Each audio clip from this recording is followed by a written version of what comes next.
Hello, Jason Bates here, owner of Electrum Financial, located right here in beautiful Scottsdale, Arizona, where a mortgage is not a flip of the coin. And if you like the lowest rates at the lowest cost and allow me to put my 30 years experience to work for you, you've got nothing to lose. Here is this week's mortgage market at a glance. What a bizarre week for mortgage rates. For example, mortgage rates moved lower just after the Fed floated the idea of an even bigger rate hike in the Fed funds rate. There's a popular misconception that the Fed sets mortgage rates or controls them directly in some way. They don't. The Fed sets the Fed funds rate, which applies to loans between big banks for less than 24 hours. Mortgage rates are controlled by bonds that last years. The Fed funds rate is a short-term rate and mortgages are longer-term. The only major exception is seen when the Fed is changing its bond buying plans. Those bond purchases have a direct impact on mortgage rates because they include the bonds that underlie the mortgage market as well as other longer-term bonds that move in concert with mortgages. Now, with that being said, we haven't had any big news on Fed bond buying in months.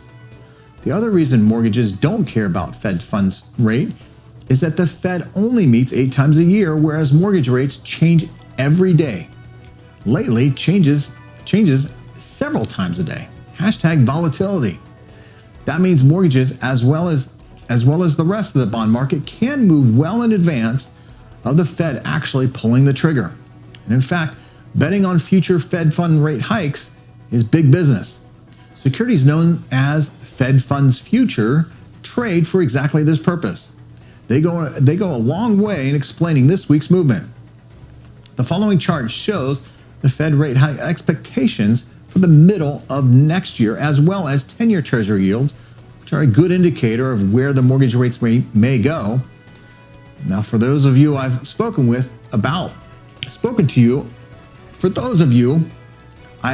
to about where I see rates going in the future, this is one indicator I turn to.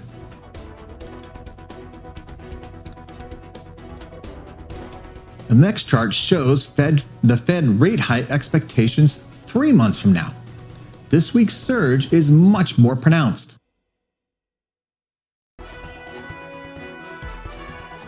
So, what does it all mean? These charts tell me that something happened this week that greatly increased the odds of bigger rate hikes in the shorter term, but that traders didn't think those higher rates would be substantial by the middle of next year. This is something that I've been saying for quite some time. Today's economy is just not set up to handle a higher rate environment for a long period of time. Currently, it's all about the CPI report that was released this past week. CPI, or Consumer Price Index, is a key inflationary report. It was responsible for the big surge in rates last month. This time around, it surprised to the upside yet again, coming in at the highest month-over-month level since 2005 and the highest annual level since the early 80s at 9.1%. Ouch! What is interesting is how it impacted bonds. The following chart uses 2-year Treasury yields instead of the Fed funds futures.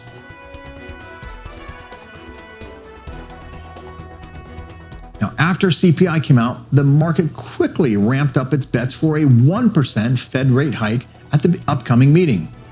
That would make it the biggest hike since 1984. The following day, Fed member Christopher Waller said the market might be a bit ahead of itself and that, while 1% hike was on the table, it wasn't necessarily the base case. This helped 2-year yields and Fed rate hike expectations cool off a bit. Notably, though, 10-year yields were already much cooler, basically trading flat for the week. I've already established that longer-term rates like 10-year bonds don't care as much about shorter-term Fed rate hikes expectations. One key reason for that is that the 10 years have to consider everything that might happen over, 10 years. And although inflation is high now and may remain high in the shorter term, it's expected to fall one way or another in the coming months. And let's hope that is the case. I've maintained that I don't believe that our economy can sustain a high rate environment over a long period of time, and that the unemployment number will be the number to watch in the future. The Federal Reserve has two jobs: keep inflation in check and keep the unemployment number low. Now, with unemployment low, that leaves one thing for the Fed to focus on.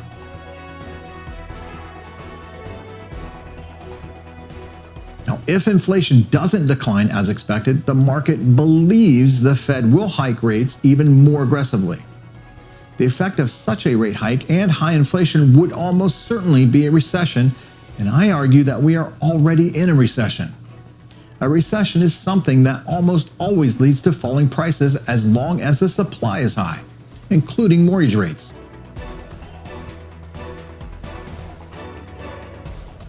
The same report that tallies consumer sentiment also asks about inflation expectations.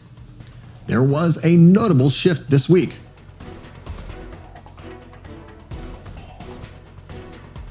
Even Friday's hotly anticipated retail sales report, which beat expectations by coming in at 1% versus 0.8%, failed to remain in positive territory after accounting for inflation. Here's the unadjusted retail sales chart.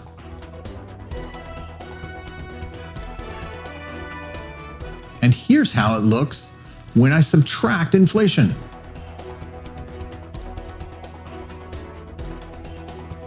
The bottom line is that although we have high inflation and high Fed rate expectations today, the market increasingly foresees a scenario where the combination of those factors squeezes consumers to a point that inflation falls significantly. Because longer-term rates like 10-year treasuries and mortgages are more aligned with longer-term expectations, they've been the first to benefit as the narrative shifts. Both are still elevated from a recent historical standpoint, but both are well off their mid-June highs and have generally been declining since then.